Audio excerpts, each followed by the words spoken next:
Assalamu alaikum wa rahmatullahi ta'ala wa barakatuh. Kusoo dhawaada Kaabe Technology and Language. Kaabe Technology and Language waxaad ka baran kartaa luqadda Englishka qaybaheeda kala duwan. Waxaanu si joogto ah u soo gelinaa barashada luqadda Englishka oo heerar kala duwan leh. Dhammaan grammarkii oo dhan ayaanu soo gelinay kanaalka. Sidoo kale waxaa ku jira topicskii iyo dialogue wada sheekaysiyadii iyo mowduucyadii. haddii aad markaa aanad hore noola soconin waxa weeyaan soo dhawow gacmo furan saaxiib. cashkan maanta idiin wado waxa weeye waa lesson 54 casharka 54 dialogue wada sheekaysi gaaban ayaan ku soo qaadanaynaa xalqadan gaaban. hal mowduuc oo aynu hore soo gelinay oo ka hadlayay diinta.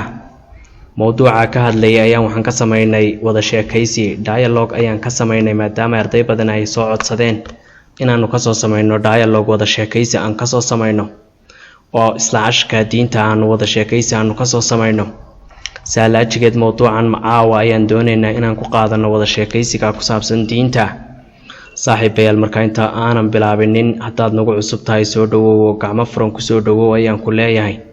channelku wuxuu kaaga baahan yahay kaliya inaad subscribe garayso videogana aad like garayso si ay casharada dambe ee mowduucyada dambe aan soo gelino si fiican oo qurux badan aad ula socoto. intaas ayaanu ka codsanaynaa inaad haddaanad nagu cusub tahay aad subscribe iyo aad ku samayso iyo like asxaabtaadana saaxiib aad gaarsiiso qayb ka mid ah ugu yaraan 4 saaxiib aad gaarsiiso si uu inoogu sii faafo channelku.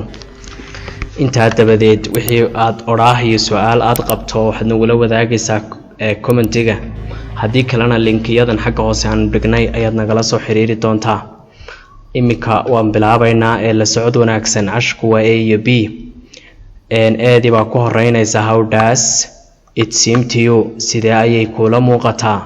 if haddii we inagu discuss aan ka doodno religion related issues arrimo la xidhiidha diinta haddii aan ka doodno how does it seem to you sidee ayay kula muuqataa. how does it seem to you sidee ayay kula muuqataa. if haddii we inagu discuss aan ka doodno religion related issues arrimo la xidhiidha diinta la xidhiidha. discuss waxa weeyaan waa ka doodid in wax laga wada hadlo.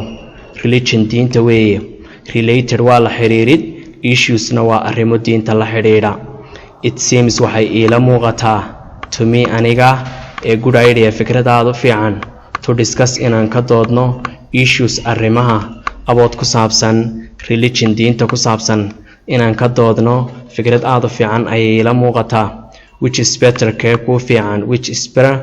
kuu fiican for you adiga to be inaad noqoto religious person qof ehlu diina or amase aad noqoto irreligious person qof aan diin lahayn.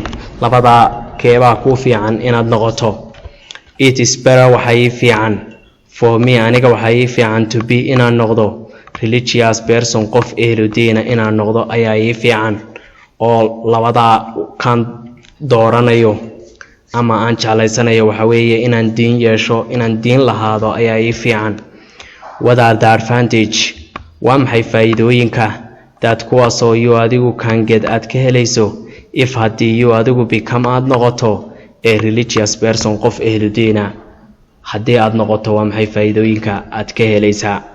what are the advantages that you can get if you become a religious person waa maxay faa'iidooyinka aad ka helayso haddii aad noqoto qof ehlu diina. waa maxay faa'iidooyinka aad ka helaysaa. waayahay aan sii socono saaxiibayaal. if haddii ay anigu become aan noqdo a religious person qof ehlu diina ay anigu waxaan rajaynayaa to get inaan helo Allah's mercy naxariista ilaahay inaan helo ayaan rajaynayaa. and forgiveness iyo weliba cafintiisa inaan helo dembi dhaafkiisa. forgiveness inaan helo dembi dhaafkiisa, cafintiisa ilaahay uu iska kay cafiyo waxyaabihii aan sameeyay inuu iga cafiyo ayaan ka helayaa. if haddii ay anigu become aan noqdo a religious person qof ehlu diina ay anigu waxaan rajaynayaa to get inaan helo Allahis meesi naxariista Ilaahay inaan helo ayaan maxay tahay ka rajaynayaa and forgiveness iyo weliba cafintiisa iyo dambi dhaafkiisa. Allah Ilaahay will reward wuxuu igu abaalmarinayaa me aniga in a paradise jannada ayuu igu abaalmarinayaa. waa markii aan noqdo religious person qof ehludiina inaan noqdo.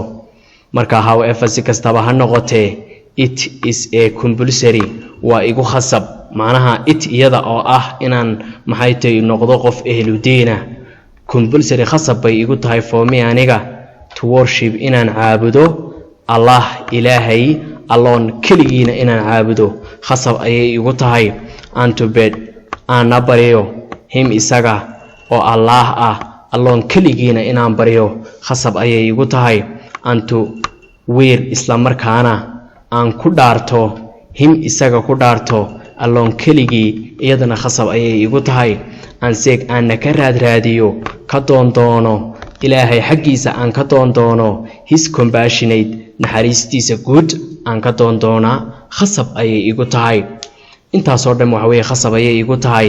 however si kastaba ha noqotee it's compulsory khasab bay igu tahay for me aniga to worship inaan caabudo Allah Ilaahay alone kaligii aan tubeg aan bariyo him isaga alone kaligii aan to swear aan ku dhaarto him with him isaga alone kaligii aan sig aan ka raadiyo ka doono him isaga his compassionate naxariistiisa guud aan ka raadiyo ka doono khasab ayay igu tahay.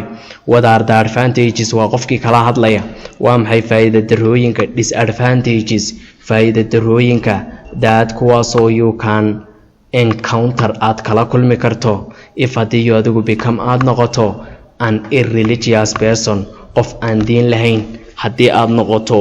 waa maxay faa'iido darooyinka iyo khasaaraha iyo dhibka aad kala kulmi karto maxay tahay.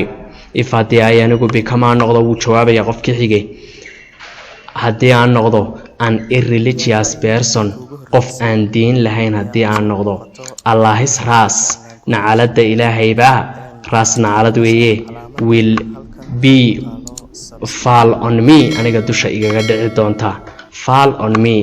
Allahis ras nacalada Ilaahay baa will be waxay noqon doontaa fall mid ku dhacda on me aniga dusha ay igaga dhici doontaa. aan Allah Ilaahayna will banish wuu ciqaabi doonaa me aniga wuxuu iguna ciqaabi doonaa his painful hellfire cadaabtiisa aadka u daran ee xanuunka badan. painful aadka u xanuunka badan aadka u kaarka badan ee weliba ololeysa ee dabku uu ka baxayo cadaabtaas ayuu igu cadaabi doonaa. Ilaahay naga nabadgeliyo. soo sidaa darteed ayaa aniga masti waxay igu waajibaa dheer inaan ku dhaarto to my religion diintayda and behave aan ku dhaqmo in accordance anigoo tixraacaya with it iyada anigoo tixraacaya to save saan uga badbaadiyo my bones lafahayga from the banishment ciqaabka of the domesday ee maalinta yawmul qiyaamaha saan uga badbaadiyo. if I become an irreligious person haddii aan noqdo qof aan diin lahayn Allahis ras nacalada Ilaahay ayaa will be waxay noqon doontaa fall on me aniga mid dushayga dhacda. aan Allah Ilaahayna will banish wuu ciqaabaya aniga wuu ciqaabaya in his painful hellfire cadaabtiisa aadka u kulul ee dabka xanuunka badan ayuu igu ciqaabaya. markaas soo sidaa darteed ay masti waxay igu waajibaa to my religion to dheer inaan ku dhaarto my religion diintayda and behave aan ku dhaqmo in accordance anigoo tixraacaya with it iyada to save saan uga badbaadiyo my bones lafahayga from the banishment ciqaabka of the domesday ee yawmul qiyaamaha. saaxiibayaal halkaas ayaan mawduuca caawa aan ku soo joojinaynaa.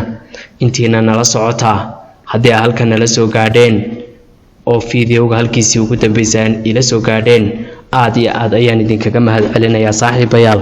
waana ku mahadsantihiin 100%. sidaa iyo si ka fiican ayaan usii wada socon doonaa idam Ilaahay kuwa ka sii xiiso badan ayaan soo gelin doonaa casharo kale oo ka sii xiiso badan. wixii aad su'aal qabto horaan u sheegay fariinta waxaad igula wadaagaysaa commentiga ayaad igula wadaagaysaa wixii kugu adag iyo waxaad u baahan tahay aanitin mawduuc kasta oo la naga soo codsado waa mid aan soo samayn doono idam Ilaahay.